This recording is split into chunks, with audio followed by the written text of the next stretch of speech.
কারণগুলো সবাই বলেছে, আমি একটু সাম আপ করেছি। Number 1 is monetization.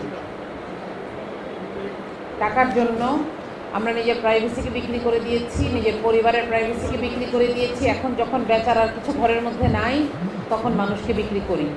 ভাই, আপনারা আমাকে বলেন, আমি কি ঠিক বললাম?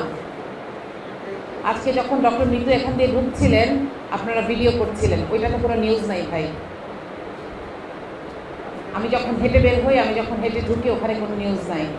এবং ওখানে যখন একটা হেট স্পিচ আসে, আমি শুধু খুব মজার একটা কমেন্ট দেখলাম, একজন লিখছে, এটাকে দেখলে আমার ডোরেমনের মতো লাগে। হাসি আসে, আমার কিন্তু তখন হাসি আসে। এবং এই কথাগুলো আমার আপনাদের ভালো লাগে, কারণ যত এই ধরনের কথা আসবে আপনার ভিউ বাড়বে। এই জন্য আপনাদের মধ্যে যখন আমি আমার কোনো বোনকে দেখতে পাই, আমি তখন নিশ্চিন্ত হই। আমি এখানে আজকে মনে হয় 3 জন মেয়েকে দেখলাম, আমার ভালো লাগে যে অন্তত আমাদের কথা তো আপনাদের বিশ্বাস হবে না বা গায়ে লাগবে না, অন্তত আপারা আপনাদেরকে হয়তো কিছু বলতে পারবেন।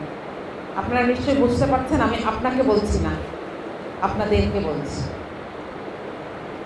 টাকার জন্য এই জায়গায় চলে যাবেন না প্লিজ। এমনকি কপিরাইটে যেন না পড়তে হয়, যেন আপনারা স্পিড বাড়ায় কমায় ভিডিওগুলোকে রিপ্রডিউস করেন। আমার স্কার্ফের কালার বদলে দিচ্ছেন, আমার ভয়েস বদলে দিচ্ছেন। আমিটা কে? আমাকে আপনি কেন বিক্রি করবেন? আমি আপনাকে এই রাইট দেই নাই। আমি আল্লাহর কাছে গিয়ে হলেও আপনাকে এটার জন্য ধরবো। এটা মাথায় রেখে যেই কাজটা করছেন সেটা করবেন। দ্বিতীয় যে কারণটা সামনে এসেছে সেটা হচ্ছে অ্যানিমোসিটি। মানুষের মধ্যে একটা পাশবিকতা থাকে।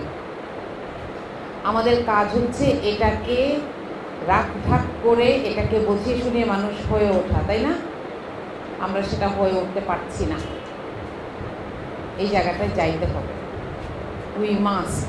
নইলে আপনার, আল্লাহ মাফ করুক, আপনার কন্যা, আপনার স্ত্রী, আপনার মাকে একদিন রাস্তায় অপমান করা হবে, মানুষ সেটা ভিউ ব্যবসার জন্য ভিডিও করবে, একটা কেউ আগাবে না। আপনারা প্রমাণ দেখেন নাই?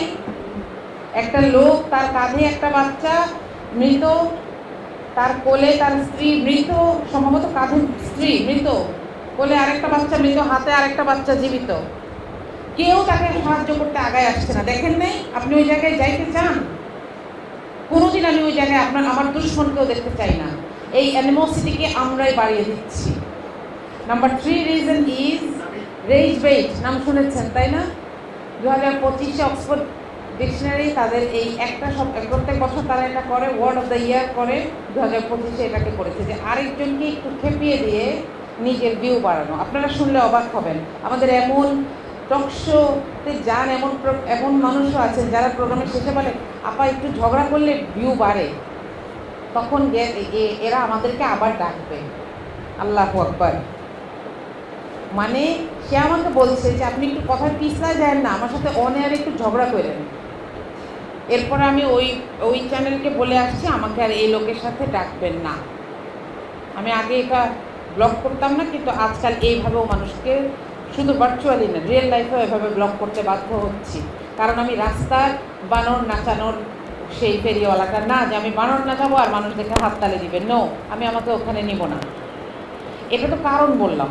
সলিউশন কেমনে হবে এটা আমরা সবার কাছ থেকে শুনেছি। আমি একটু সাম আপ করি, আপনাদের ধৈর্য যেন শেষ না হয়ে যায়। নাম্বার 1 ইজ সমস্যাটাকে সমস্যা হিসেবে আইডেন্টিফাই করেন, সমস্যাটাকে দলীয়করণ করবেন না। আজকে যদি জাইমা রহমান আমার অপোজিশনে, আজকে যদি জাইমা রহমানকে নিয়ে একটা কার্টুন দেখলে আমার মনে হয় দিছে ভালোই হয়েছে, তাহলেই শেষ, আমি হেরে গেলাম।